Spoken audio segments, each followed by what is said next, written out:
आङो बयनिसिमबो खुलुमनाय जासिबाय दिनैहाय जोंहा राम मन्दिर जा बेखेवनाय हाबाफारिजों लोब्बा लाखिनानै जोंनि सारा भारत सारा बिटिआवनो दिनैहाय जे रामनि जे जोंहा मन्दिर बेखेवनायजों लोब्बा लाखिनानै गोबां बेबादि हादोर नाङैनो बेबादि हाबाफारि लादों।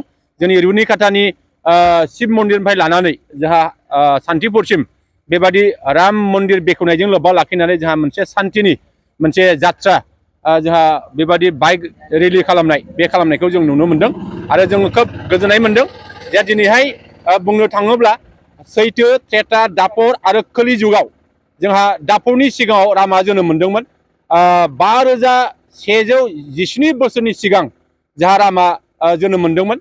दा राम जोनोम जानायनि उनाव जोंहा नैबे रामनि जिखिनि अयोध्या बे अयोध्यानि जाखिनि हा बे हाखौ जोंहा मुस्लिम थामहिनबा जोंहा बाबरा बाहाय जे गावसिनि मोनसे मस्जिद लुनाय बे खामानिखौ बिथांमोना जागायदोंमोन आरो जोङो बिनि उनावहाय जोंनि हिन्दु धोरोमा हिन्दु फोथायारिफ्रा दिनै 1525 मायथाइनिफ्रायनो बा 28 मायथाइनिफ्रायनो बिनि मोनसे सोमावसारनाय बे सोमावसारनायखौ लाबोयै थांनाय 2019 मायथाइयाव जोंहा भारतनि गाहाय मन्त्रि नरेन्द्र मदिया बे जायगायाव मोनसे रामनि मन्दिर गायसननांगौनि थाखाय मोनसे ट्रास्ट बिथाङा बेखेवनानै होदों आरो बे रामनि मन्दिरखौ लुफुंनांगौनि थाखाय 2020 मायथाइनि 5 आगस्टआव बिनिनो मोनसे हानि जे फोथारनाय बे खामानिखौ बिथाङा मावनानै दिनै फैयै दिनै 22 जानुवारि 2024 मायथाइयाव बे रामनि जे मन्दिर बे मन्दिर लुनाया दिनै आबुं जानाय लोगो लोगोनो दिनै मोनसे बेखेवनाय हाबाफारि लादों आरो बे बेखेवनायाव सारा बिश्वनि मानसिफ्रा दिनैहाय गावनि धोरोमखौ लानानै जेरैबायदि जागरण सांग्रांथि लाबोनाय बे धोरोमनि गेजेरजों सान्थि गायसननाय बे धोरोमनि गेजेरजों अनलायनाय फोथायलायनाय बेखिनि माखासे बाथ्राफ्रा दिनैहाय जोङो नुनो मोनदों। आसा खालामदों जे दिनैनि दिना मोनसे गिदिर मोनसे दिन जोंनि भारत नाङैनो दिनै बे दिना सारा बिश्वनि नाङैनो बे दिना मोनसे बयजोंबो गनायजानाय बेखौ जों नुनो मोनदों। आसा खालामो जोंनि गेजेराव धोरोमनि जेखिनि फोथायलायनाय धोरोमनि जे गायसननाय धोरोमनि जे माखासे जोंनि गेजेराव अनसायलायनाय बे खामानिया निसय जागोन आं बेखौ मिजिं खालामो। आं मिजिं खालामगोन जाहाथे फैबाय थानाय समाव जेखि धोरोमानो जाया मानो गाव गावनि धोरोमखौ अरथाबनानै जाहाथे खामानि मावनो हायोबा जोंनि धोरोमनि गेजेराव जोंनि माहारिनि गेजेराव जोंनि देशनि गेजेराव निसय खौसे आरो गोरोबलायनाया फैगोन आं बेखौ मिजिं खालामो। शुभ दिन से आप क्या कहना चाहेंगे? जय श्री राम।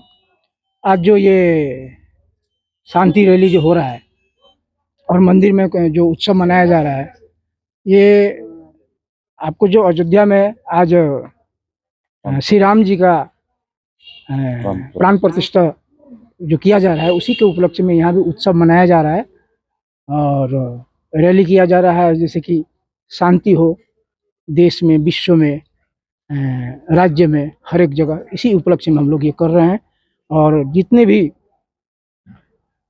इस पृथ्वी पे लोग हैं वो शांति से रहें, मेन संदेश हम लोग का यही है। इसी उद्देश्य से हम लोग ये उत्सव मना रहे हैं। ये रैली जो है आपको शांतिपुर यहाँ रानीखाता शिव मंदिर से स्टार्ट हुआ और जाएगा शांतिपुर हनुमान मंदिर तक और फिर वहाँ से बेंगटुल होते हुए आपको गोरू भाषा हनुमान मंदिर होते हुए फिर रुनीखाता आएगा। आज का एक दिन में क्या क्या प्रोग्राम रखा गया है? आज प्रोग्राम है जैसे कि यहाँ पे लाइव प्रोग्राम चलेगा अयोध्या से जो प्रोग्राम हो रहा है उसका लाइव यहाँ दिखाया जाएगा, अभी स्टार्ट होने वाला है और रैली तो अभी निकल गया और पूजा पाठ यहाँ पे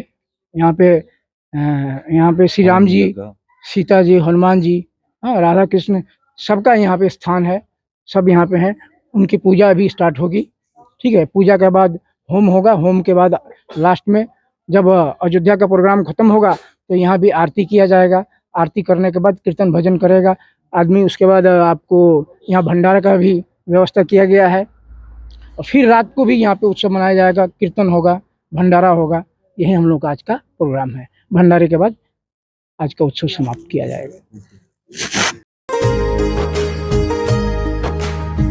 मोनसे गोजोनथाव खौरां, थुनलाइ मोजां मोनग्रा रायजो राजाफोरनि थाखाय मोनसे गोजोनथाव खौरां।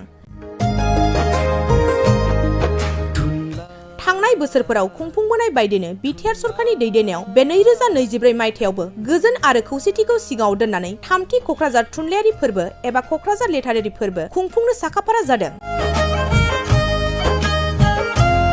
2024 मायथाइनि जानुवारि दाननि 27, 28 आरो 29 जानुवारिसिम सानथामनि मेहेरगोनां हाबाफारिजों गोजोननि नोगोर क'क्राझारनि बड'फा कालचारेल कमप्लेक्सआव थामथि क'क्राझार थुनलाइयारि फोरबोखौ खुंफुंनो साखाफारा जादों। बे फोरबोनि गाहाय थांखियानो जादों बर' राव थुनलाइखौ बुहुमाव सिनायथि होनायजों लोगोसे बे फोरबोआव गुबुन गुबुन हादरनि गुबुन गुबुन हारिनि थुनलाइ लिरगिरिफोरनि रोंगौथिखौ फोरमायलायनाय। बेनिखायनो गासै रायजो राजाफोरखौ लोगोसे गोसो गुदुं थुनलाइ लिरगिरिफोरखौ बाहागो लाफैनो थाखाय बानजाय आफादा खावलायहरदों। सोरजिलु गोसोखौ रंजाहोनो हारिनि राव थुनलाइ जौगाहोनो सोरजिलु गोसोखौ रंजाहोनो गायसननो हारि